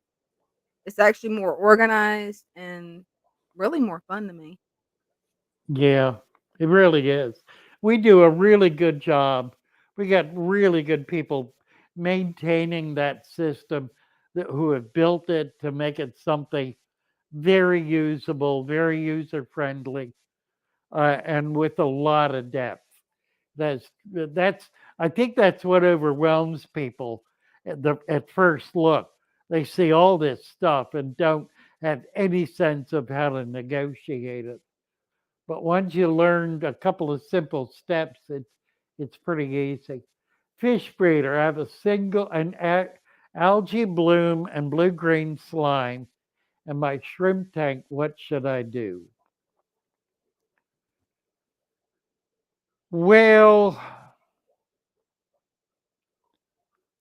the first thing I would do is stop feeding. No food of any kind. Let the shrimp take care of the algae. The second thing would be to add some other kinds of plants to that tank to begin challenging the algae. You might also take a look to make sure there isn't something specific causing it, like dirt exposure or some such thing. But it's probably a function of not enough competing plants, excessive nutrients, high levels of nitrates. He could do some water change to control it. That's mainly it. You can pull it out, but it's a fool's errand. It's not going to work. You need to challenge it. And don't challenge it with chemicals because that'll prevent any other plants from being able to grow in it. So you'll be putting yourself backwards instead of forward. You want to get over it, not try to kill it. Control it, don't kill it.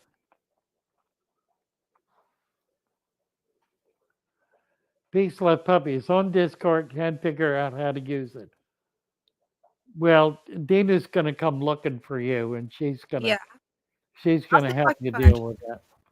Peace Love Puppies, is your name the same on Discord or do you have a different name? If you do, please type it and I'll see if I can find you.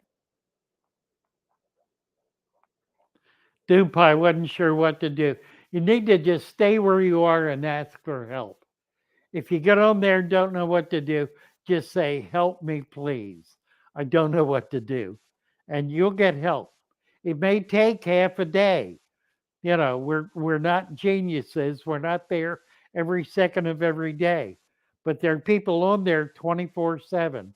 And we've got a large group of helpers who are there looking for ways to be able to help people. Don't give up in the first 5 minutes. Give it a day. If you don't hear from anybody in a day, then ask again. You'll get help, I promise you. Even if it's only somebody else that doesn't know what they're doing. That'll draw the attention of people who do know what they're doing. Right? A lot of lag. It's not really lag on Discord. It's just that we've got hundreds of people on there at any given point in time. And we have probably 2 dozen people who are there to help. And it just we're constantly training and bringing new people on to be helpers. But it's a popular site. But what you'll find is there are a lot of other people just like you who will hold out their hand and do what they can to help until better help comes. Yeah, do come back to Pie. It is absolutely worth it. What is this? Rob Valera, how much aquarium salt is opposed to using a 55-gallon? None, not any, unless you have a really good reason to do it. There is no reason to put salt in a tank. It simply is not necessary. Now, if you happen to have spring water and you want to use salt as a hardening agent, that's okay, but it's not going to contain carbonates, so it's not going to do a thing for pH. It'll provide sodium and it'll provide some chloride, maybe a little magnesium, possibly even some phosphates. Probably not much of anything else unless you use like Himalayan salt or something. But salt usually is not the best way to be able to harden water. The best way is like the substrate supplement, something that has a wide range of minerals in it in the substrate because that's going to work its way into the water column. You need it mostly for the plants. The fish are going to survive one way or the other. They don't much care, truthfully. Most fish don't care what the pH is. They don't much care um, what the dissolved solids are. They just they're more interested in the food. They're really they're most fish, not all, but most, are able to tolerate a very wide range of water conditions. They don't have a problem with it. Plants, on the other hand, require certain water conditions. Primarily, they require hard water. Most of the plants that we keep in our aquariums are brackish water plants. They thrive in brackish water all over Florida. I'm not suggesting you put salt in your water, just saying they tolerate and, in point of fact, require hard water. It's rare to have soft water in a municipal supply. It does happen, it's there, but it's rare. What I recommend you do is talk to your local shop, somebody who knows the way around, who knows what they're doing, and is figuring out a way to deal with it and just take their advice. You can use salt, it's easy to overdose with it. And the other problem with it is you can't maintain a stable content because as the water evaporates, it gets denser. And then what are you going to add? You're going to add more salt. You're going to add hard water. What are you going to add? You're going to add salt water that'll maintain the stability. You have to be careful with how you handle it. If you take water out, you got to replace the precise volume you've taken out. It's complicated.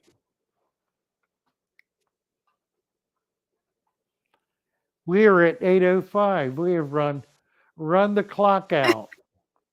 Hey, but we had fun, so I We think always everybody have, here's had a good time. really, really always have fun. Who's this? Rob Valier saying, I've been in the fish world for a year, don't understand about adding salt.